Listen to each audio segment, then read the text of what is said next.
I would be in Boston hanging out playing with other musicians, and somebody mentioned there's this guy who has a radio show on the Harvard radio station, a jazz show, and he has jam sessions at the radio station every now and then, and I think I showed up at one of those. I was invited to one of them by somebody, and that's where I met Tom. And we just hit it off. We became friends quickly. I was an admirer of Tom. I thought he was a sophisticated, interesting, thoughtful, just a very interesting guy, and he was just a couple of years older than I was, but he seemed to be so much more worldly, and he was a very interesting man. And of course, here he is from Waco, Texas, and I'm a New Yorker. He seems more sophisticated than I was.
This is Invisible Icon. I'm your host, Travis Scott, and welcome back to the Tom Wilson Story. In the previous episode, we dove into Tom's formative years in order to understand the kind of foundational upbringing that could set a person on the path to becoming one of the most influential producers you've never heard of. It turns out, one of the most important components was, and always will be, education. Not much is known about Tom's time at the historic all-black Fisk University, whose alumnus include the likes of W.E.B. Du Bois and Booker T. Washington. But after just 1 year of attending Fisk, Tom transferred to Harvard. To see Tom on campus during this time would have been an unusual sight, considering the early 50s were not particularly kind to people of color in any context, especially in higher education. Couple this with the brewing kettle of the civil rights movement, which, in the words of the late congressman, civil rights leader, and very visible icon, John Lewis, was starting to make good trouble. Tom would have been one of just a handful of African American men to have attended up to that point. In fact, it wasn't until 1967 that Harvard enrolled its first African American woman, Lillian Lincoln. This incredible woman definitely deserves an entire series dedicated to her own achievements in the business world. How I Built This. If you're listening, we're talking to you. Tom immediately found himself involved with the music scene, and he helped start the Harvard New Jazz Society on campus. He was even temporarily the provisional president until new members were voted in. He also helped put on events around Boston that would serve as forums for local jazz personalities to field questions from curious music lovers unaware of the phenomenon known as jazz. Questions as simple as, what is jazz? Or what's the difference between Dixieland swing and modern? And what is bebop and progressive? Alongside his course load, Tom would take a job at the student-run radio station, WHRB. Later in life, he would credit the most important ingredient to his success in the music industry as working at this station. While working there, he quickly became an MC and hosted a popular show on Sundays dedicated to live jazz sessions at the studio, reminiscent of the jazz jam sessions that used to happen at his grandfather's rug cleaning shop. One of the musicians was legendary jazz composer, arranger, and bassist Chuck Israels. It's these moments of connection, where skill meets ambition, where vision meets passion, that fuel the fire and lay the groundwork for Tom's immense success.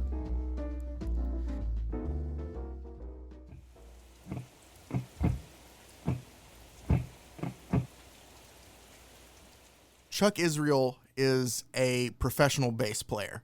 He's a man who's traveled the world, played with a lot of tremendous artists, and he was one of Tom's early friends back at Harvard and into starting of Transition Records. He was the guy that I also felt the need to be able to talk to see what Tom was like during those early years, getting right out of college and getting into starting his own record label, what he was as a person at that time. And Chuck Israels was nice enough to go ahead and sit down with us as we discussed Tom Wilson there in the mid to late 50s.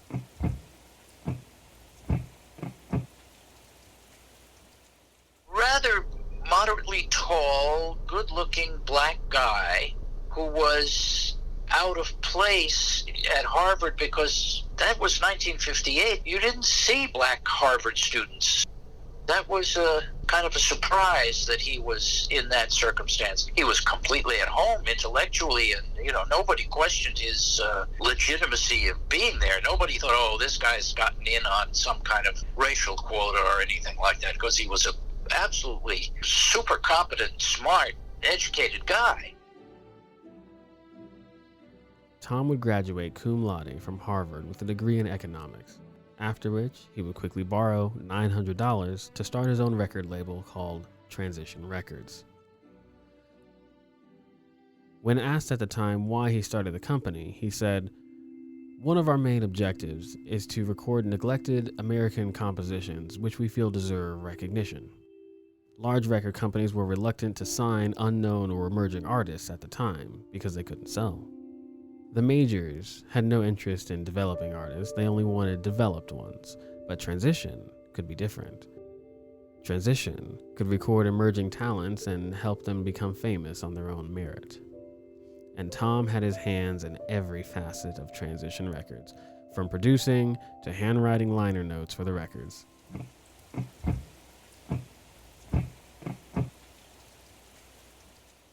First of all, he had this record company, Transition Records, and I was more interested in hanging out with Tom in Cambridge and helping him with his record company than I was at going to school. And then he had a recording session that actually took place at the Harvard radio station studio with Donald Byrd and Hank Mobley and Horace Silver and Doug Watkins and Art Blakey. And I was at that session helping Tom. That was another kind of cementing moment in our relationship where I was helping him in his professional work.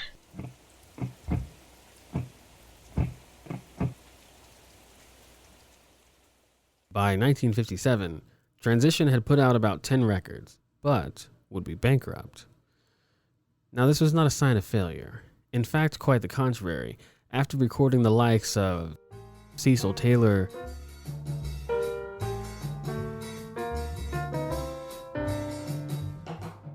Doug Watkins,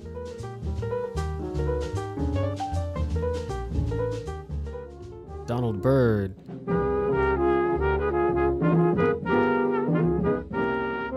and Herb Pomeroy, the founder of the MIT Festival Jazz Ensemble,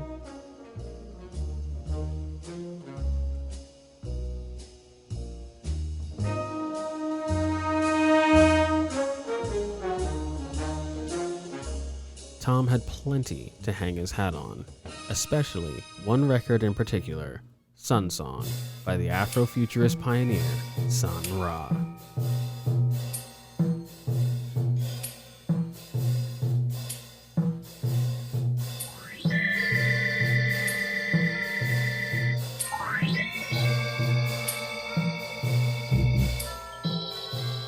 George Clinton never personally knew the man, but in talking about Sun Ra and Jimi Hendrix, said, "Me and Sun and Jimi Hendrix were eating at the same lunch counter. And we wondered what that lunch counter might have sounded like.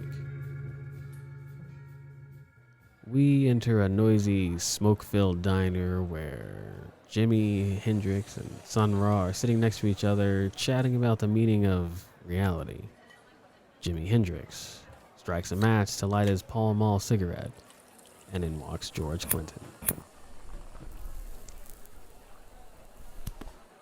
If you are not a myth, whose reality are you? If you are not a reality, whose myth are you? Man, son, that's deep. Like real deep. I dig that. Whose myth are you, anyways? We hold this myth to be potential, not self-evident, but equational. Another dimension of another kind of living life. Oh, yeah, son. Is that so? So what does this idea of reality have to do with music? With funk? Funk is fun. And it's also a state of mind, but it's also the ramifications of that state of mind. See, once you've done the best you can, funk it. The earth cannot move without music. The earth moves in a certain rhythm, a certain sound, a certain note, you see. When the music stops, the earth will stop, and everything upon it will die. You said it. You said it, son. Man, did you say it. Well, I say, free your mind and your booty will follow. You gotta put a little glide in your slide, dip in your hip, and come up on to the mothership. And to quote Mr. Hendrix, excuse me while I kiss the sky. Gentlemen, what'll it be?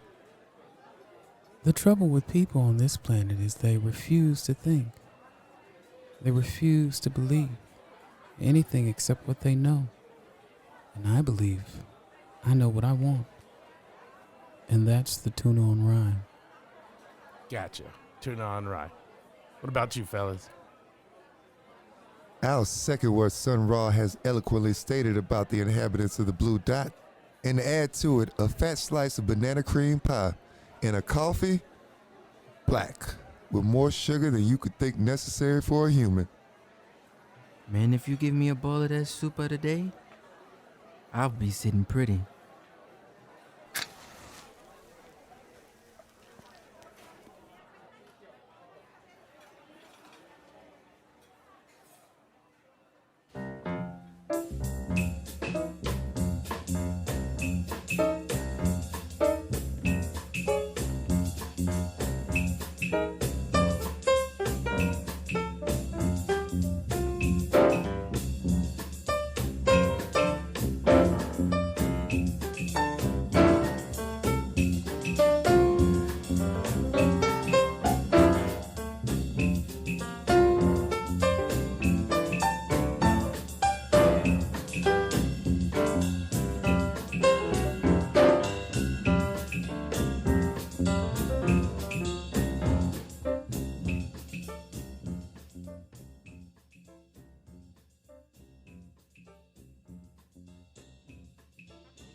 After bouncing around various record labels like United Artists and Savoy Records, where he reunited with Sun Ra, Tom finally lands a producer position with Columbia Records. Not surprisingly, Tom was the first African American to hold this position with this historic record label. It's here, at Columbia, where he would smoothly grow into the role of powerhouse producer whose name you see on the back of some of the greatest albums of all time. This was possible to replacing legendary Quincy Jones at a National Academy of Recording Arts and Sciences meeting on the role of the A&R man. To quote from the article, "What is A&R?" by Senior Professor of Berklee College of Music in Boston, Tom Stein, the traditional A&R is the gatekeeper of industry for the unsigned musicians. They are the point of contact with the label during contract negotiations, and their job is to find marketable music for the company. Another producing giant in attendance at this meeting was the head of Columbia Records, Goddard Lieberson, who casually went by the apt nickname God. It's said that like recognizes like, right? Lieberson listened to Tom speak and offered him a job on the spot. In his first few years as a staff producer at Columbia, Tom was under Columbia's head A&R, David Kapralik, or as Tom put it, "At a time when I was not properly working for Columbia, I was being used by them, shall we say." Kapralik later went on to manage the band Sly and the Family Stone, fronted by another native Texan known as Sly Stone.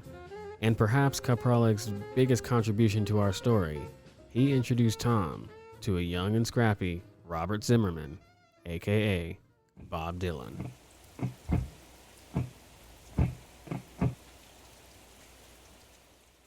I wish I remembered more about Tom. I liked him so much, and we had so much fun together, and I wish I had been in contact with him throughout later on in his life. We would have continued to have a good time, I'm sure. It's just one of those things. We lost track, and that was that.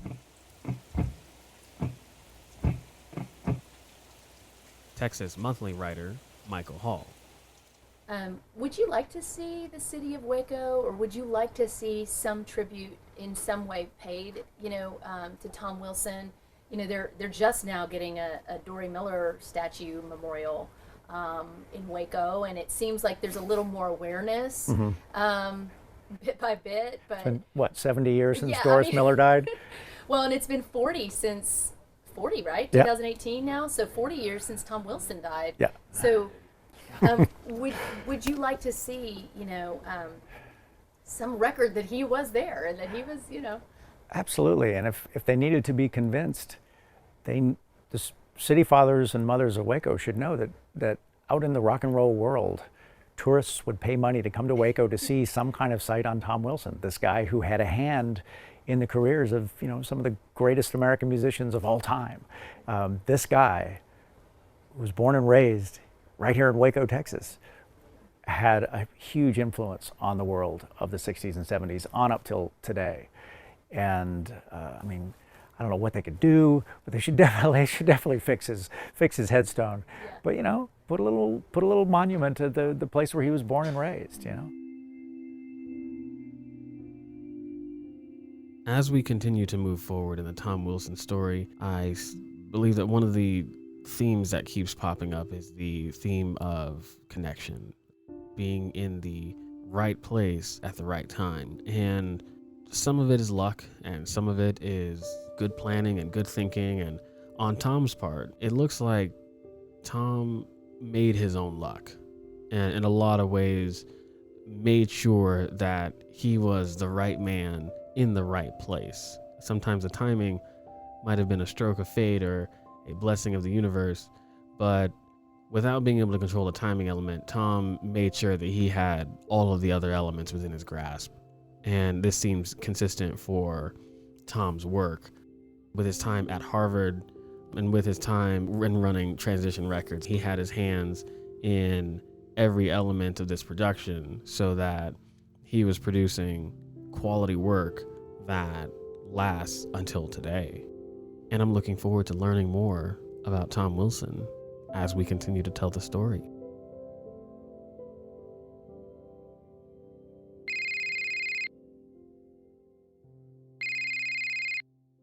Hey girl, what's up? Oh my God, Katie, I hope you're sitting down because I have the most amazing news you've ever heard. Oh, I'm kind of scared. Okay, what's up? Are you ready for this? Guess who just called me? Who? Tom Wilson's son finally called me back. Are you fucking kidding me? No, and the story he told me is completely incredible. I was even, as soon as I saw the number, it was a Houston number, and I was like, oh my God. So I ran into the audio booth, and I hit record, and I even missed my hair appointment because I was like, fuck it. Like, this story has to be told, and it was amazing. I am so excited. Oh my God, I cannot wait to hear this.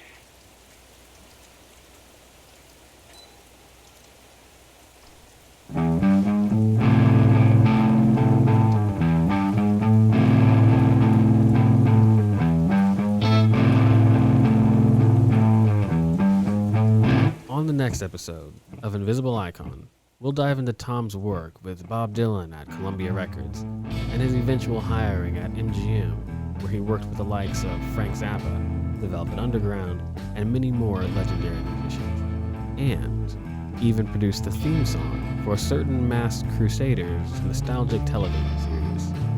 Want to know which one? Tune in next time to find out. This podcast is produced by Rogue Media Network. Our executive producers are Lindsay Littman, Zach Burke, Jacob Green, and Katie Selman. Our director is Mike Hamilton.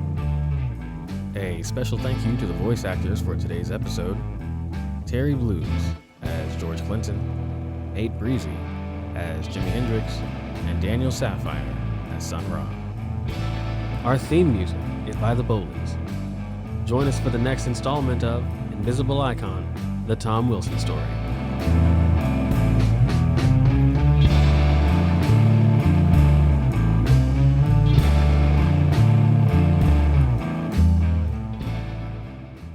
This has been Rogue Media Network Podcast.